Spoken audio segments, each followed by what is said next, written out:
వీటి మధ్యలో చాలామంది పిటిషన్లు ఇస్తూ ఉంటారు. నేను తీసుకోలేక కాదు, నాకు అది పొగరు కూడా కాదు, నాకేం నిస్సహాయత. ఒకవేళ పాపం సెక్యూరిటీ వాళ్ళు కూడా అందరూ చూస్తూ ఉన్నారు, వాళ్ళు కూడా 100 మందిని తోయగలరు, 500 మంది వస్తే వాళ్ళు కూడా ఎక్కడ తోస్తారు. ప్రధానమంత్రి గారు ఎస్పీజీ చేతులు ఎత్తేస్తారు ఒకసారి. మీరు దయచేసి రావద్దని కోరుకుంటున్నాం.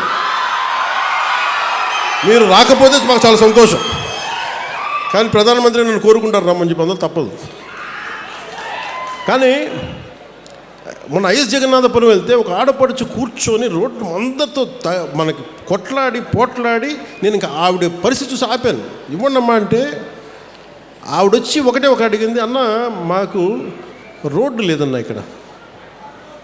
ఒక ఆడపడుచు వచ్చి బిడ్డని చంకనెత్తుకొని అడుగుతుంది, రోడ్డు అడుగుతుంది, ఇన్ఫ్రాస్ట్రక్చర్ అడుగుతుంది అమ్మాయి. కనీసం రోడ్డు వేయండి మాకని. నాకు ఇచ్చి ఒక 2000 పెన్షన్ ఇమ్మని అడగట్లేదు ఆవిడ, నా బిడ్డకి ఉచిత చదువు ఇమ్మని అడగట్లే. కానీ ఏమడుగుతుందంటే ఒక రోడ్డు వేయండి అన్నాను. అంటే రోడ్డు అనేది ఎంత కీలకమైందంటే ఈ పల్లి పండుగ నేను అంత కమిటెడ్గా నేను చేస్తున్నాను. నిధులు లేకపోయినా, రకరకాల మనకి ఒత్తిళ్ళు ఉన్నా కానీ, పాపం ఎన్ని ఒత్తిళ్ళ మధ్య మన ముఖ్యమంత్రి గారు ఉన్నా నేను వెళ్ళి నాకు ఏం చేస్తారో తెలియదు సార్, నాకు రోడ్లు వేయాలి, రోడ్ల మీదకి వెళ్ళలేకపోతున్నాం మేము. మన కమిట్మెంట్ ఇది.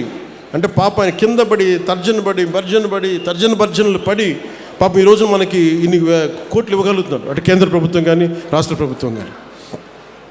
అంటే ఇవన్నీ ఎందుకు చెప్తున్నానంటే, మనము సగటు మనిషి కోరుకుంటుంది డెవలప్మెంట్ కోరుకుంటున్నాడు. నాకు నా సొంత కాళ్ళ మీద నిలబడగలిగే స్వశక్తిని నాకు ఇవ్వండి, నాకు అది మాకు ఇవ్వండి, మాకు ఇవ్వండి అని కోరుకుంటున్నాను. నేను ఆ దిశగా నేను ఆలోచిస్తున్నాను. ఎందుకంటే ఎంతసేపు చేపలు పట్టి ఇవ్వడం నేర్పించాలి, కానీ చేపలు ఇవ్వడం ఒక్కటే సరిపోదు. కొన్నిసార్లు అవసరం, కొంతమందికి అవసరం. దివ్యాంగులు ఉంటారు, వాళ్ళు పనులు చేసుకోలేరు.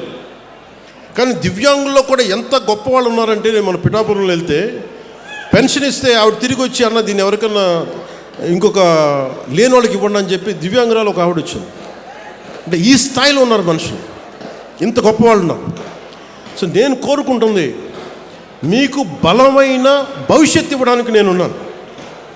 మీకోసం మీ ఆశలు, మీ కోరికలు, మీ ఆశయాలు, మాకు భవిష్యత్తు కావాలి, ఉపాధి కావాలి, పరిశ్రమ రావాలంటే మాకు స్కిల్ డెవలప్మెంట్ కావాలి. స్కిల్ డెవలప్మెంట్ కావాలంటే మీ ఏదైనా చదువుకోవాలి. లేదంటే నేను ఎదిగిపోయాను కానీ నాకు చదువుకోవడానికి లేదంటే మీకు నైట్ టైమ్స్ ఉండే మీకు రాత్రుల పూట వయోజన విద్యలు ఏదైనా ఉన్నాయేమో, ఇప్పుడు స్కిల్ అప్గ్రేడేషన్ ఏదైనా కావాలేమో, ఇలాంటివన్నీ ఆలోచించడానికి it takes a lot of time, చాలా సమయం అవసరం పడుతుంది. మీరు బైకుల మీద రోడ్ల మీద మీరు యాక్సిలేటర్ ఇస్తూ ఉంటే నాకు ఏమర్థమో తెలుసో, నాకు మీ ఎనర్జీ అది, మీ శక్తిని దేశం కోసం సమాజం కోసం ఛానలైజ్ చేయగలిగితే మనం అమెరికాకి వెళ్ళాల్సిన అవసరం ఉంటుందా?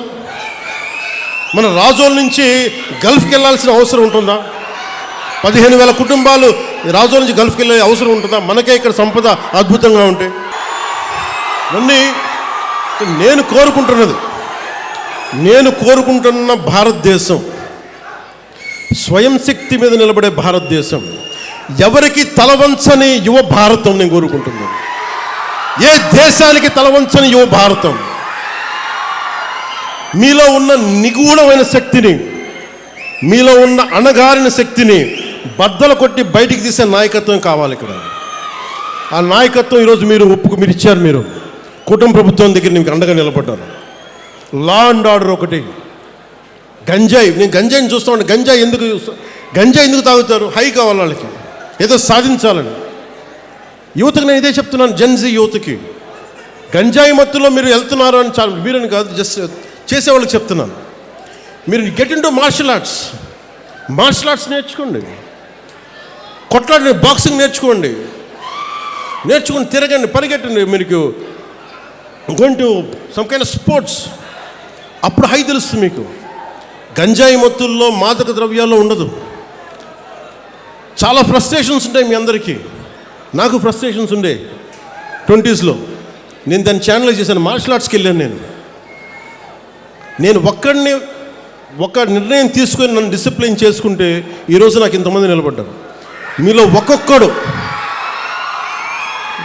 నేను నిర్ణయం తీసుకొని నేను ఒక్కడినంటే అది ఏ స్థాయికి వెళ్ళింది.